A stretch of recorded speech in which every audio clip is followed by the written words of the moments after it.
Hello out there in the YouTube verse, and welcome to D-Wing's world where information and adventure await. As always, I'm D-Wing, and today we're going to look at what type of stacker you are. Where do you fall into our little community?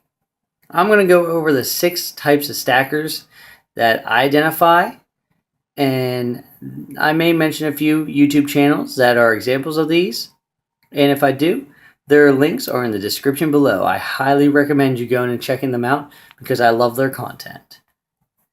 Now, the first type of stacker I want to cover is a weight stacker. A weight stacker is someone that is looking at exactly what the name implies, the weight of silver they're collecting. Then they set a goal at the beginning of the year and try to meet it before the end of the year. Now, they don't care how or what form they get the silver in. It could be around like that, or coinage. Put that back in there. And it could be poured silver or bars. It really doesn't matter to them. They're just looking at that overall weight. A great example of someone that is motivated by this would be Silver Future. He's a weight stacker. Now, the second type of stacker is a numismatic or semi-numismatic stacker. I've joined both those classes because I've never met one that was mutually exclusive. Usually when you have someone that collects numismatics, they also collect semi-numismatics. And just so you would know the difference, someone that is exclusively for numismatics deals primarily in currency. Even if there's no metal content or anything like that, they would still be interested in it. Whereas someone who's semi-numismatic really looks at the intrinsic metallic value of an object. Now, Silver Slayer would be a good example of someone who does this. He devotes a large portion of his portfolio to pandas because he loves them. He thinks they're great. And he also has, on top of that, graded coins. So they coexist, one beside the other. Now, the third type is a flipper. A flipper has a lot in common with a weight stacker, except that they're trying to buy in bulk quickly and then sell quickly to make as much profit as possible. They're trying to catch lightning in a bottle. In my experience, flippers don't stay in our market long because it's really hard to guess and gauge what the next big thing is, and they burn out so quick.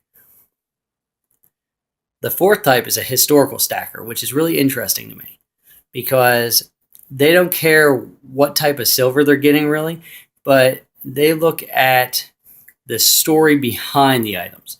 So they like coins, they like rounds, they like anything that we wouldn't normally think of, such as a teapot or jewelry, bowls, swords, spoons. All these items, their historical value is more than their silver value to a historical stacker. Now, the next type of stacker is a prepper. A prepper is buying amounts of silver that they feel can be used in trade during an SHTF scenario, or they're buying it to back their wealth, which is what this is for me. I buy these to back my hard-earned money and to keep some of the value of it in case of an economic collapse. I have found that preppers usually buy junk silver, and I think it's because they view it as a win-win, because it has a currency value as well as the silver intrinsic value. Now, mostly outdoors would be an example of someone who is a prepper stacker. He's stacking mainly in preparation for some sort of upcoming event. The final type of stacker is an investor. And I know we all are investors in one way or another, but this type of stacker is utilizing silver basically as a checking account. They're buying it and storing it, and then they'll withdraw from that checking account whenever they feel the need to. And they would live off that or use it as a retirement. An example of someone who's doing that would be another overtaxed taxpayer. He stacks silver and then he's holding on to it until he retires, and that's what he's going to utilize in order to retire on. So those are the 6 types of stackers I've identified. And if I've left anybody out or you think differently, please let me know down in the comments.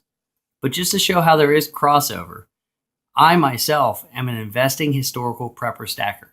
I invest in coins, rounds, other objects, but I also have taken steps in case of some sort of event that would hurt us economically or otherwise.